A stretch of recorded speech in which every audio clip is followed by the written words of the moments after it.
High tide guys, high tide. Hello guys, magandang araw sa inyo. Ngayong araw nga guys, ay dito tayo magpipishing sa May Nazareno. At pagdating nga namin dito, ay agad na kaming pumwesto para makahuli na tayo ng una nating isda. Dito kami ngayon guys sa Nazareno.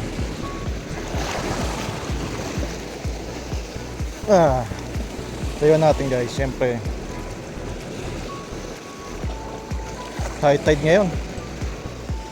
Magandang senyales ngayon guys. Sana makahuli tayo ngayon. Medyo masama panahon ngayon guys. Pero hindi pa naman nag-uulan ngayon. Dahil may bagyo. Fish on guys, fish on. Fish on. Hoy. Ano kaya to? Mukhang maliit lang ah.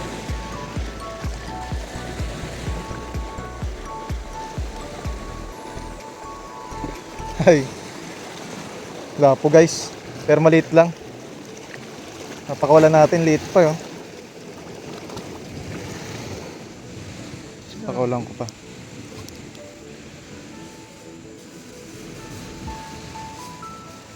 Nadoblehan yun ng tusok.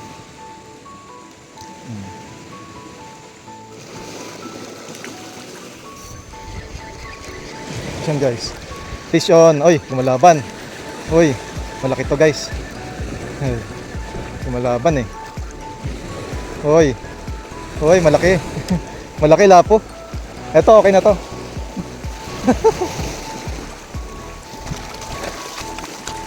Yung kapalit kanina na maliit, ngayon malaki na. Thank you Lord.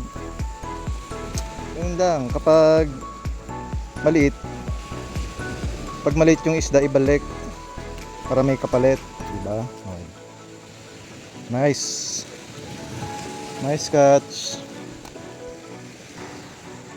1 point. Lumipat kami guys. Paglipas nga ng ilang minuto guys, ay lumipat naman kami ng pwesto na malapit lang din doon sa fishing spot kanina. Fish on guys. Fish on. Meron? Ano kaya to? Sumusunod eh oh. Oy. Three tail. Meron doon.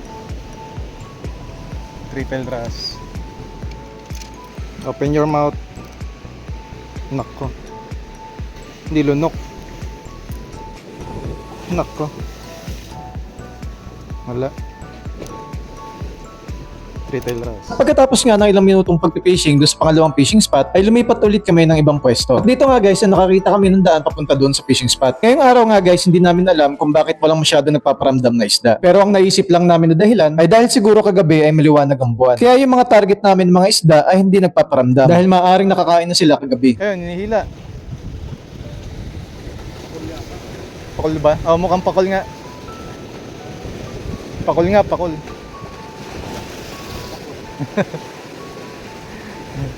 Kanina pa paikot-ikot eh. Laki, malaki yung pakol. Ayan. Oh, yun oh.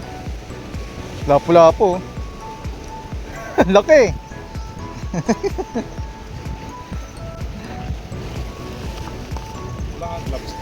Yung ano lang yun, yung ipet, pang ipet. Ayun, natanggal. Buti natanggal pa.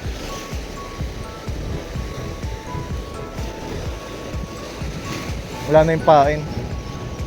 Sa totoo lang guys, sa pag-fishing, hindi namin alam kung makakahuli ba kami ng mga isda. Sa bawat araw na nandito kami sa dagat para mag-fishing, ay kakaibang peace of mind talaga ang nararamdaman namin. Dahil dito sa dagat, ay nahihinga namin ng malalim mga bagay na gumugulo sa aming isipan. Malakas ang alon guys. Try naman natin sa iba. At syempre guys, kung nagustuhan nyo yung mga ganitong video, ay pakisubscribe naman. At pakipollow na rin ako sa aking Facebook page para maging updated ka sa mga susunod ko pang mga video. At hanggang dito na lang ang video na to. Maraming salamat sa panonood and God bless. Softler muna ang gamitin natin dito guys. Tingnan natin kung may kakagat. Softler.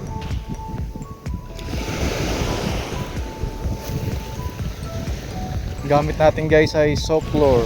1, 2, 3, 4, 5. Nag-uulan na yan. May bagyo kasi. Yung ban,